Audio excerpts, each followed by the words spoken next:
ராஜ்யம் கர்த்தருடையது, அவர் ஜாதிகளை ஆளுகிறவர். ராஜ்யம் கர்த்தருடையது. பூமியில் இருக்கிற ராஜாக்கள் எல்லாம் நீங்க என்ன பண்றாங்க, நான் தான் பெரிய ராஜா, நான் தான் பெரிய ஜனாதிபதி, நான் தான் பெரிய பிரதம மந்திரி அப்படின்னு சொல்லி காட்டுவதற்காக எல்லா தேசங்களும் என்ன பண்ணிட்டு இருக்குது, போராடிட்டு யுத்தம் பண்ணிட்டு இருக்கிறாங்க. ஆனா இவங்களுக்கு எல்லாத்துக்கும் பெரிய ராஜா ஒருத்தர் இருக்கிறார். பூமியின் ராஜாக்களுக்கெல்லாம் அதிபதியாய் இருக்கிற ஆண்டவராகிய இயேசு ராஜ்யங்களை தனக்கு கீழ்ப்படுத்தி இருக்கிறார். ராஜ்யமும் கனமும் வல்லமையும் மகிமையும் சதா காலங்கள் அவர் ஒருவருக்கே உரியதாய் இருக்கிறது. சிங்காசனங்களுக்கெல்லாம் மேலானவர். கர்த்தத்துவங்கள், அதிகாரங்கள், உன்னதம், கனம், மகிமை, பரலோக ராஜ்யங்கள் எல்லாவற்றுக்கும் மேலாக உயர்ந்திருக்கிறவர் ஆண்டவராகிய இயேசு.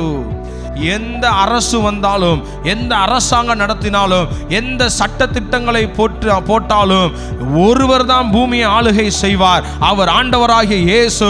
அவருடைய அனுமதி இல்லாமல் ஒரு அணுவும் அசைய முடியாது. ஆமென்.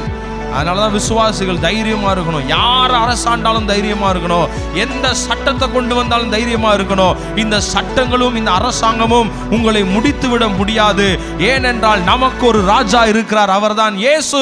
அவர் மரணத்தை ஜெயித்து உயிரோடு எழுந்தவர்.